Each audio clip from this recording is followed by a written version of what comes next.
Scotland के day 2 की शुरुआत हुई इस ब्यूटीफुल से व्यू, चाय और कुछ फोटोज के साथ, और उसके बाद हम निकल पड़े अपनी आज की जर्नी के लिए।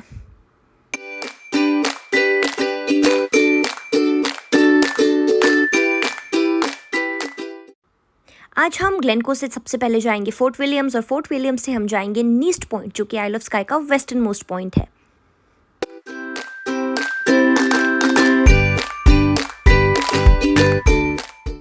ग्लेनको से फोर्ट विलियम्स सिर्फ 30 मिनट्स का रास्ता है, लेकिन रास्ते में हमें ये अच्छा सा व्यू पॉइंट दिख गया तो हम यहीं रुक गए।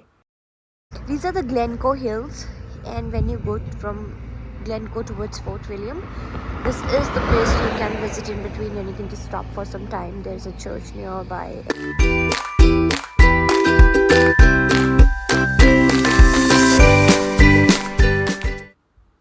जीजू को यहाँ पर एक इंटरेस्टिंग सा गेम मिल गया, पत्थर उछालने वाला पानी में। इसका नाम क्या है मुझे नहीं पता, लेकिन इनको देखकर मैं भी चली पत्थर उछालने, और ये पुअर लक।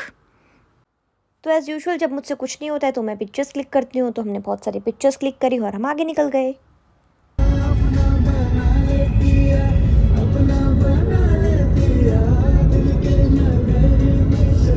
ऐसे ही गाते बजाते हम पहुंच गए फोर्ट विलियम्स, और फोर्ट विलियम्स का ये सिटी सेंटर है। यहाँ रेलवे स्टेशन भी है और पब्लिक टॉयलेट्स भी, लेकिन पब्लिक टॉयलेट्स में कॉइन्स की ज़रूरत पड़ती है, तो कॉइन्स और कैश आप लोग ज़रूर कैरी करके चलना।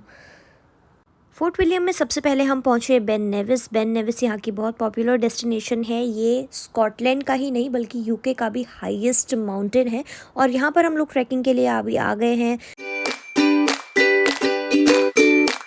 So this is the whole planned route for trekking in Ben Nevis, and यहाँ पर आप देखो ये पूरा ट्रैक बनाया हुआ है। This is all boundaried. The road is fine, good. Weather is amazing. सब 4 घंटे टोटल आप मान के चलिए, 3 से 4 घंटे आपको आने और जाने में लग जाएंगे।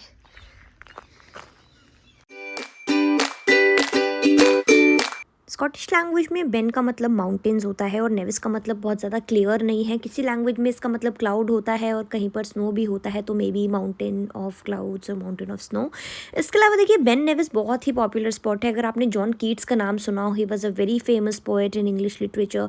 वो इंग्लैंड से थे और उन्होंने भी यहाँ पर ट्रैक किया है।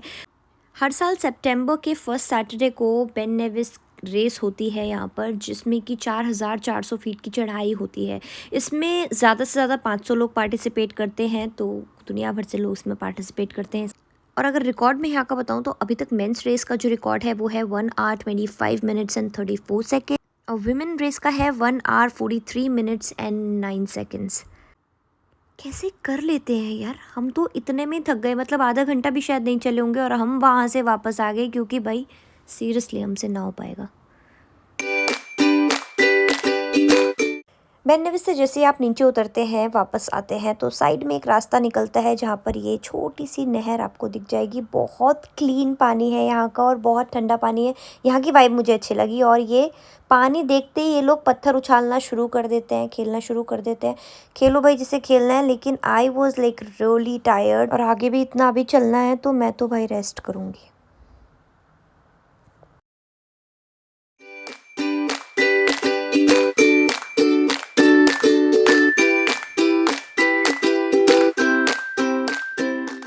बेन नेविस से 15 मिनट की ड्राइव के बाद हम पहुंचे अपनी दूसरी डेस्टिनेशन, जो थी स्टेल फॉल्स।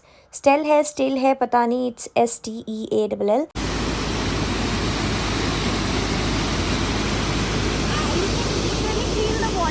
यहाँ तक प्यारी हो रही है, अभी छोटा है इसलिए बड़ा वाटरफॉल आगे जा करके है। ये वाटरफॉल देख के मुझसे रहा नहीं गया, उन पानी के अंदर चले गए, लेकिन पानी इतना ज़्यादा ठंडा था तो हमने यहाँ पर कुछ जंतरम मंतरम फ़ोटोज़ खींचे और हम आगे निकल गए।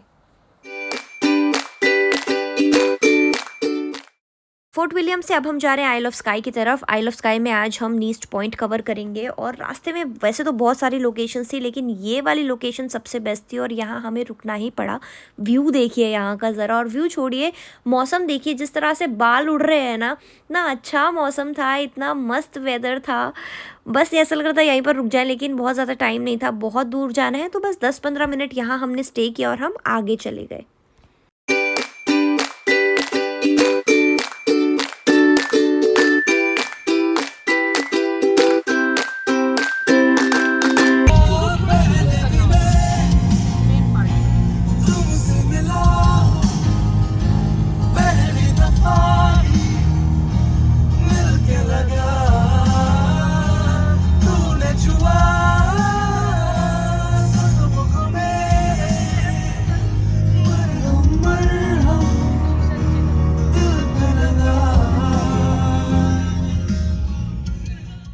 फिर आधे घंटे की ड्राइव के बाद हमें ये कैसल मिल गया तो हम यहाँ भी रुक गए।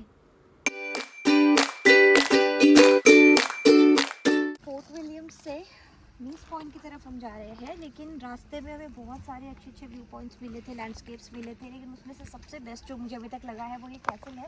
बहुत आउट ऑफ द वे नहीं जाना है, कैसल बिल्कुल रास्ते में ही है। आप नीस पॉइंट की तरफ जा रहे हैं, आई थिंक यहाँ से अराउंड 2 आवर्स का रास्ता और है, तो 2 आवर्स पहले ही अगर आप रुकेंगे तो साइड में आपको ये कैसल दिख जाएगा।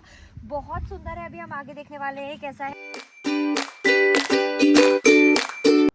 ये जो पुल आप देख रहे हैं ये स्कॉटलैंड को आइल ऑफ स्काई से जोड़ता है। आइल ऑफ स्काई एक आइलैंड है। आइल का मतलब आइलैंड होता है और आइल ऑफ स्काई आज हम जाने वाले हैं। आइल ऑफ स्काई में बहुत सारे छोटे छोटे बीचेस, लेक्स काफ़ी सारे हैं और माउंटेन्स भी हैं, तो ये पूरा एरिया हम कवर करने वाले हैं। लेकिन आइल ऑफ स्काई में सबसे पहले हम जाएंगे नीस्ट पॉइंट, जो कि इसका वेस्टर्न मोस्ट पॉइंट है। अभी हम आइल ऑफ स्काई पहुँचे हैं, आज डे 2 है और अभी रात के 8:30 बज रहे हैं, धूप निकली है प्रॉपर। यहाँ का व्यू बहुत अच्छा है और यहाँ पर यूजुअली ये होता है, अभी जून चल रहा है तो समर्स में यूजुअली इतना लॉन्ग होता है, मैंने कल भी दिखाया था, बट अभी look at this sunlight and the view. और ये रात के 8:30 बजे का टाइम है। आइल ऑफ स्काई हम पहुँच गए हैं और हमारा ये स्टे आज यहाँ पर होने वाला है। तो ये जो पूरा व्यू है ये जहाँ हम स्टे कर रहे हैं उसकी विंडो से मैंने बनाया है। और पास में हमने ढूंढा एक इंडियन रेस्टोरेंट। यहाँ पर हमें एक ही इंडियन रेस्टोरेंट मिला, थैंकफुली हमने वहाँ से खाना पैक करा लिया, बिकॉज हमें पता है कि अभी हम नीस्ट पॉइंट जा रहे हैं जो बहुत दूर है और आते टाइम हमें लेट हो जाएगा, सब कुछ बंद हो जाएगा, तो खाना नहीं मिलने वाला।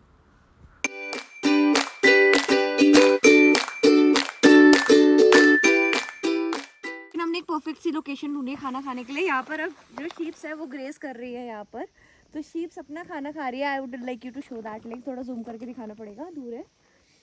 शीप्स यहाँ पर अपना खाना खा रहे हैं और हम यहाँ पर अपना चल रहे हैं।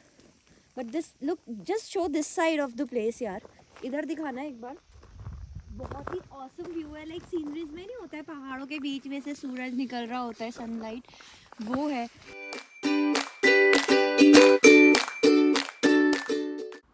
ये व्यू देख रहे हो आप, इतना दूर था ना नीस्ट पॉइंट, हमने 4 घंटे तक ड्राइव करा और लिटरली इतना एग्जॉस्ट हो गए थे, मन कर रहा था बस अब वापस चले जाते हैं। लेकिन ये रास्ता जो था ना, इसको देखते देखते हमें टाइम का पता नहीं चला और अभी हम पहुंचे हैं फाइनली नीस्ट पॉइंट पर। Neist point is the westernmost point of Isle of Skye. यहाँ पर एक लाइट हाउस है, बहुत ही एंशिएंट, लेकिन यहाँ पर इतनी ठंड थी कि हालत ख़राब थी। मतलब हमने जितना एक्सपेक्ट किया था उससे भी ज़्यादा।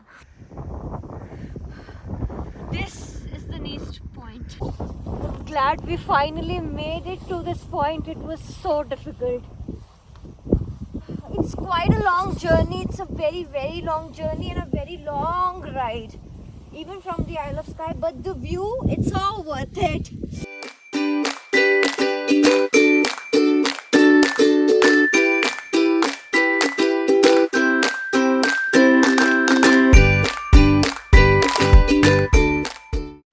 यहाँ की जो वाइब है ना, वो मैंने इससे पहले कभी फील नहीं करी। Scotland is just surprising us again and again.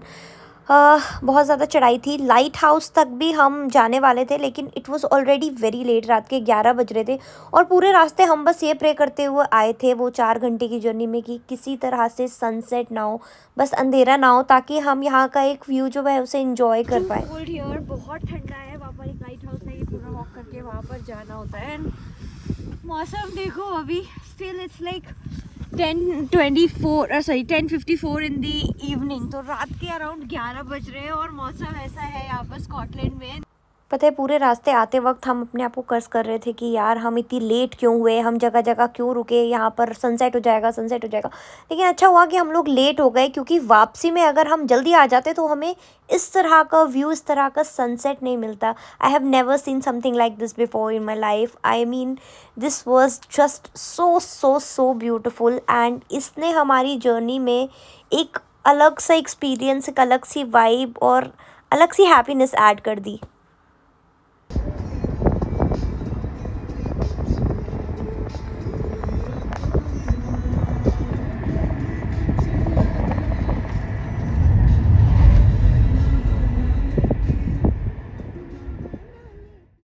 Feeling so blessed to have witnessed this, and I'll leave you all to this view, and I'll see you tomorrow on the day 3 of the 5 days trip to Scotland.